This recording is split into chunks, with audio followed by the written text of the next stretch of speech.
Ya, silakan duduk.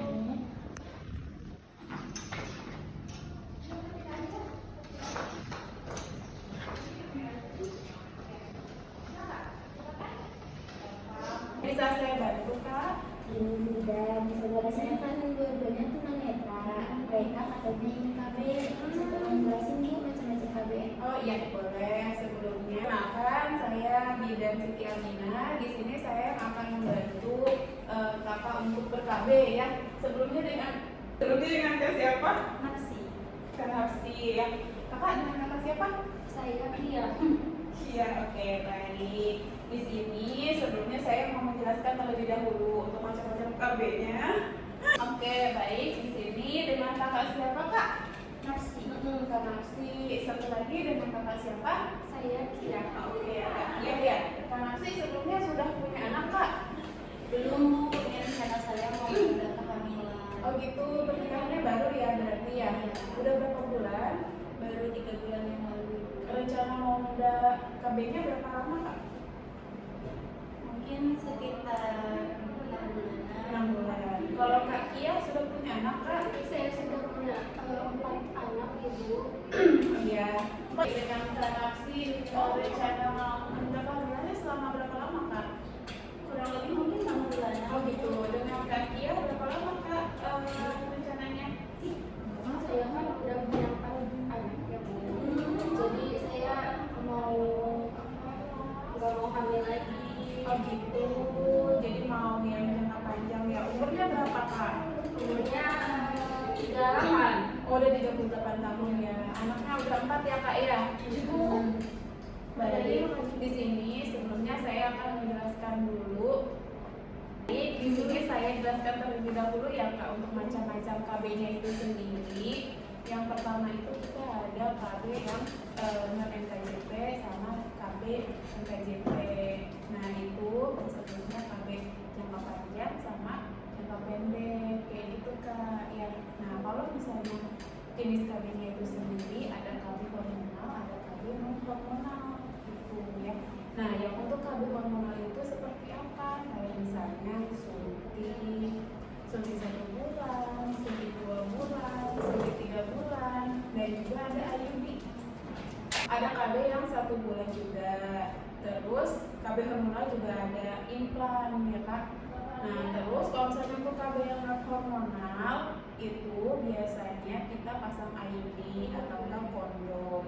Terus kalau misalnya untuk KB yang jangka panjang itu juga bisa, biasanya kita sering sebutnya steril, Kak.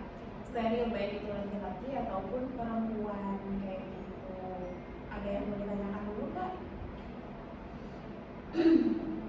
Kalau misalkan Untuk menunda kehamilan. tapi yang tidak terlalu mempengaruhi hormonnya gitu, maksudnya jadi kan kadang ada nih kita pakai KB tapi nya lama gitu mensnya, harinya nggak beraturan gitu kan. Itu Jadi kita biasanya itu menyarankan untuk pakai pil, Kak. Nah kita pakai pil, jadi dia diminumnya itu selama 30 hari. Nanti setiapnya minum itu saatnya Kakak mau minum jam 7 malam nih. Nah besoknya itu jam 7 malam lagi. Karena apa? Karena si hormonnya itu bekerjanya 1 kali 24 jam gitu. Tapi berhubung Kakak baru ber-KB, jadi nanti 7 hari setelah minum pil baru nih Kakak boleh berhubungan. Sebelumnya kalau misalnya memang mau berhubungan itu Kakak pakai kondom dulu gitu ya, karena si pilnya itu baru bekerja gitu kan. Nah kalau misalnya untuk Kak Kia, karena kan di sini memang kita melihat satu dari faktor usia ya, Kak ya. Anaknya juga sudah 4 ya. Jadi saya sarankan nanti saya kembalikan, saya kasih edukasi terlebih dahulu. Biasanya kalau misalnya memang sudah mantap, tidak ingin lagi punya anak, atas sukarela dari Kakak, itu biasanya disebutnya KB steril, Kak. Gitu. Jadi tindakannya itu tidak bisa dibidan. Jadi nanti saya kasih rujukan untuk Kak Kia gitu. Bisa nanti diskusi dulu dengan keluarga atau dengan suami ya, Kak Sania ya. Mohon nanti dibantu untuk disampaikan juga. Ini suami suaminya pada kerja? Kerja lebih banyak. Oh, kerja. Kayak gitu Kak. Atau kalau misalnya memang Kakak Kia ada rencana lagi mau menambah, tapi saya sarankan sih sudah ya Kak, karena memang sudah lebih dari 2 gitu ya. Kalau misalnya memang mau yang jangka panjang, boleh pakai IUD juga nggak masalah. Kayak gitu Kak. Kira-kira ada yang mau ditanyain? Kalau di steril itu seperti apa ya Bu? Jadi kalau misalnya untuk steril nih Kak, untuk perempuan itu biasanya kita ada saluran tuba nih Kak. Kita kan punya rahim nih ya. Di rahim kita itu ada kiri kanan. Nah itu ada salurannya. Nah di situ salurannya kita diikat Kak. Gitu. Jadi seharusnya nanti dia ada pertemuan sel telur dengan sel sperma, jadi dia tidak ketemu karena memang sudah dipotong kayak gitu. Nah untuk jenis-jenis karbonnya itu sendiri, kalau misalnya hormonal ini saya ada contohnya pil, boleh dibantu pegang nih Kak. Ya, ini ada pilnya untuk 30 hari ya. Dia yang di sini bisa diminum rutin, nanti bisa dibantu ya Kak sama suami. Dia bisa dari atas ke bawah ya, atau dari bawah ke atas juga bisa gitu ya. Terus ada juga bagian boleh dipegang. Nah ini untuk KB pil ya Kak ya. Ya ini untuk KB pilnya. Nah ada juga ini kita KB suntik kan nih. Nah ini KB suntik, oke juga boleh dipegang. Nah ini KB suntik, nanti saya bantu suntik untuk ada yang 1 bulan, ada yang 2 bulan, ada yang 3 bulan gitu ya. Nanti dibantu disuntik di bagian lengan sini Kak ya, di bagian lengan atau enggak di bagian bokong gitu ya Kak. Nah untuk selanjutnya itu ada boleh dipegang juga untuk KB IUD nih Kak. Ini yang dimasukin ke dalam rahim. Nah di sini ada bagian tidak boleh dipegang. Nah ini ada bagian tembaganya di sini Kak nih ya, seperti huruf T ini. Betul, ini seperti huruf T nih Kak ya. Dibantu dipegang boleh. Di sini ada tembaganya. Nah ini yang dimasukin ke dalam rahim ya. Kakinya juga boleh pegang. Ini Kak, ini untuk KB IUD biasanya 5-10 tahun dia kita bisa gunakannya di sini. Nah ini kan. Nah ini bentuknya seperti huruf T Kak. Jadi dia yang menjaga supaya si spermanya tidak bertemu dengan sel telur gitu ya.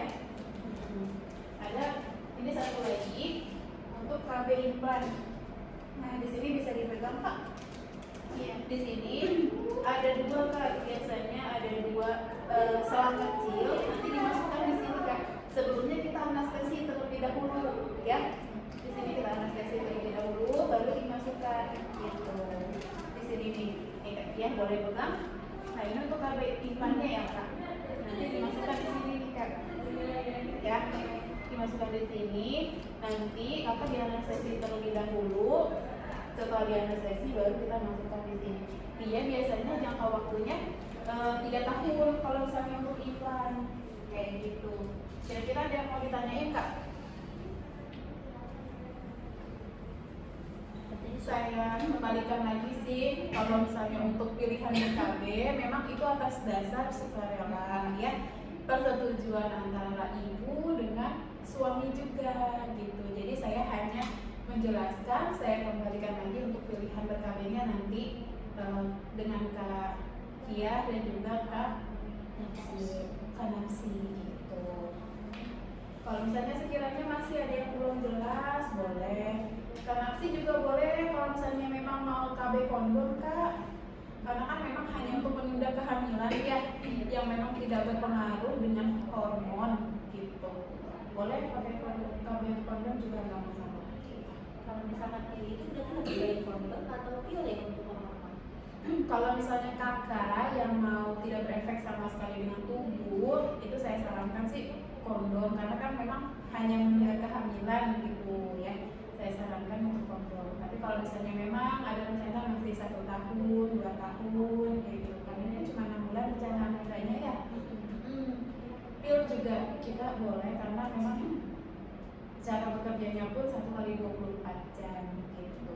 Berarti dia nggak boleh telat minum ya? Iya, jadi memang minumnya itu harus di jam yang sama gitu, ya. Ibu, saya mau tanya Bu, Apa tuh?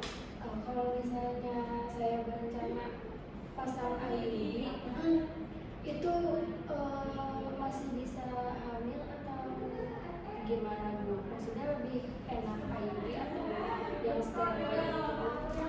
Untuk apa? Tidak hamil lagi, lebih bagus IUD atau steril? Kalau misalnya kakak pilihannya tidak ingin hamil lagi, karena kita melihat tadi kak dari faktor usia, dari jumlah anak, itu memang pilihannya itu KB yang jangka panjangnya itu yang steril gitu. Cuma nanti dikembalikan lagi pilihannya kepada pasangan gitu. Nah kalau misalnya untuk IUD, ini kan kita memasukkan alat ke dalam rahim kita nih kak, ya. Jadi nanti kalau misalnya untuk IUD itu jangkanya itu 5 tahun sampai 10 tahun biasanya. Itu tidak yang untuk sudah mantap nih, tidak mau punya anak lagi gitu kan. Dia juga tidak berpengaruh sih sama menstruasinya. Gimana Kak?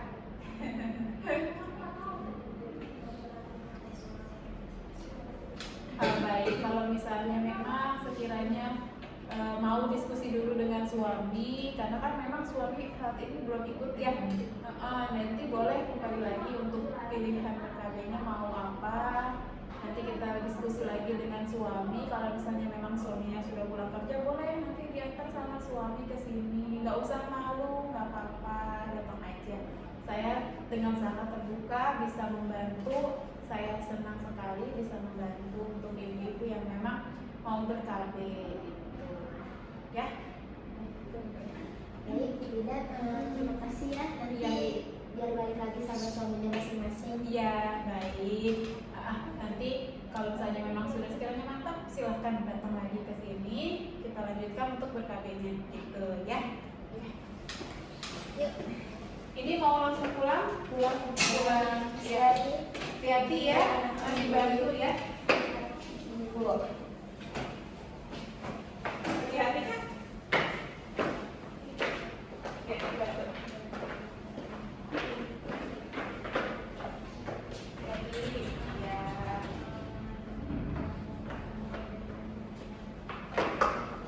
Baik. Hati-hati di jalan ya.